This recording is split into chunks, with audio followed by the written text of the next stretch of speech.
तो विपक्ष कह रहा है कि गम में डूबा है देश और मोदी जी निकल गए हैं विदेश। इस वीडियो में आपको हम बताएंगे कि पीएम मोदी की विदेश यात्रा पर विपक्ष ने किस तरह से हमला बोला है और क्या कुछ कहा है। नमस्कार, 4PM पर आप सभी का स्वागत है।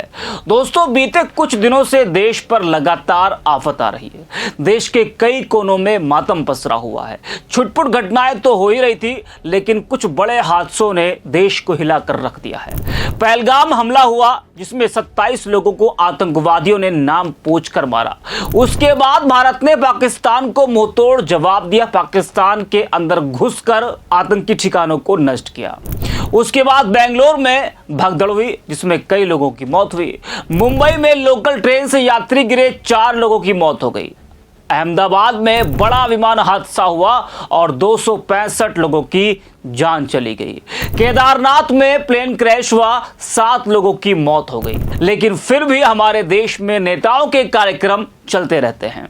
उनके कार्यक्रम रद्द नहीं होने चाहिए। चुनाव की तैयारियों पर कोई असर नहीं पड़ना चाहिए। जब पहलगाम हमला हुआ उसके बाद पीएम मोदी जी बिहार गए रैली करने के लिए, क्योंककि बिहार में इसी साल विधानसभा का चुनाव है। परिवार में मातम पसरा हुआ था और मोदी जी बिहार में सभा कर रहे थे।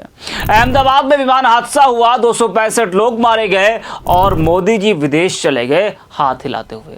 वहीं लखनऊ में योगी शाह नियुक्ति पत्र बांट रहे थे, तालियां बज रही थी। नियुक्ति पत्र बिना कार्यक्रम के भी दिया जा सकता था, लेकिन एक संदेश देना था कि हमने नौकरियां दी हैं। 27 का चुनाव जो यूपी में होने वाला है। जी हां, आपको बता दें कि अहमदाबाद विमान हादसे ने देश को हिला कर रख दिया है। 265 लोगों की मौत हुई, जिससे देश क्या पूरी दुनिया इस हादसे को कभी नहीं भूल पाएगी। गुजरात के पूर्व मुख्यमंत्री विजय रूपाणी भी इस हादसे का शिकार हुए। अपनी पार्टी के पूर्व मुख्यमंत्री के अंतिम संस्कार का भी इंतजार नहीं किया और पीएम मोदी जी विदेश निकल गए। वहीं पूर्व सीएम विजय रूपाणी का डीएनए सैंपल भी मैच हो गया है और जल्दी शव परिवार को सौंप दिया जाएगा और फिर अंतिम संस्कार होगा। शायद इसमें ज्यादा वक्त अब ना लगे। विपक्ष कह रहा है कि सारी प्रक्रिया होने के बाद ही पीएम मोदी को कहीं जाना चाहिए। इस वक्त तो देशवासियों को, देश को उनकी जरूरत है। सपा विपक्ष में है, उसने 3 दिनों के लिए सारे कार्यक्रम रद्द कर दिए थे। हालांकि उनकी पार्टी के भी कुछ नेताओं ने एक जगह जश्न मनाया, लेकिन बीजेपी जो सत्ता में है और सवाल सत्ता पक्ष के नेताओं से होगा, सवाल पीएम मोदी से होगा। जी हां, सपा नेता आईपी सिंह वो लिखते हैं कि महामानव 8,500 करोड़ के महलनुमा जहाज से हमारे आजमगढ़ की 1/4 आबादी वाले देश साइप्रस जा रहे हैं, जिसका कुल क्षेत्रफल लखनऊ से भी कम है। मोदी जी की इस यात्रा से देश को क्या हासिल होने वाला है? देशवासियों के टैक्स की बर्बादी कर रहे हैं, पैसे लुटा रहे हैं। 82 करोड़ लोग सरकारी राशन पर जीवित हैं भारत में बेइंतहा गरीबी और भुखमरी है। अस्पतालों में दवाइयां नहीं है, बच्चे कुपोषण के शिकार हैं, अच्छे स्कूल ना अच्छे कॉलेज है। देश में आबादी बढ़ती रही और मोदी जी ने रोकथाम के लिए कुछ नहीं किया। आबादी के बोझ से देश करा रहा है। अब 146 करोड़ आबादी हो गई है।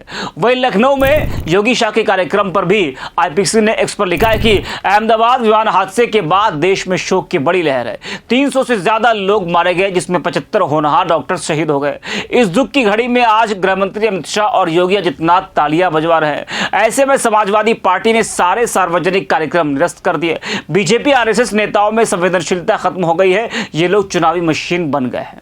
जी हां, तो आईपी सिंह है सपा नेता, उन्होंने मोदी की विदेश यात्रा पर और लखनऊ में योगी शाह के कार्यक्रम को लेकर यह तंज कसा है। अहमदाबाद प्लेन क्रैश को 3 दिन बीत चुके हैं। यह हादसा इतना भयानक था कि शवों को शिनाख्त करना भी मुश्किल हो गया। अब तक डीएनए टेस्टिंग की मदद से सिर्फ 32 शवों की ही पहचान हो सकी है। 14 शवों को उनके परिजनों को सौंप दिया गया है। वहीं हादसे के बाद अब प्रधानमंत्री नरेंद्र मोदी साइप्रस के लिए रवाना हो चुके हैं।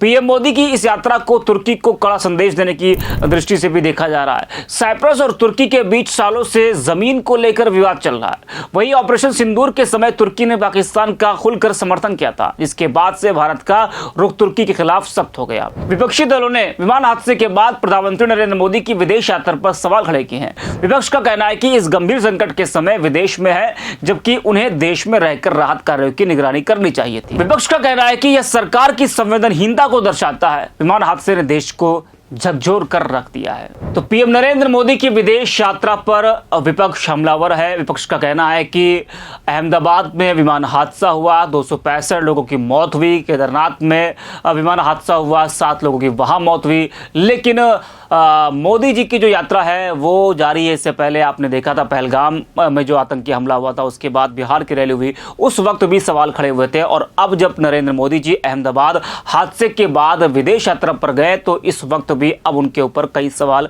खड़े हो रहे हैं। तो इस वीडियो में इतना ही। आप देखते रहिए 4 PM।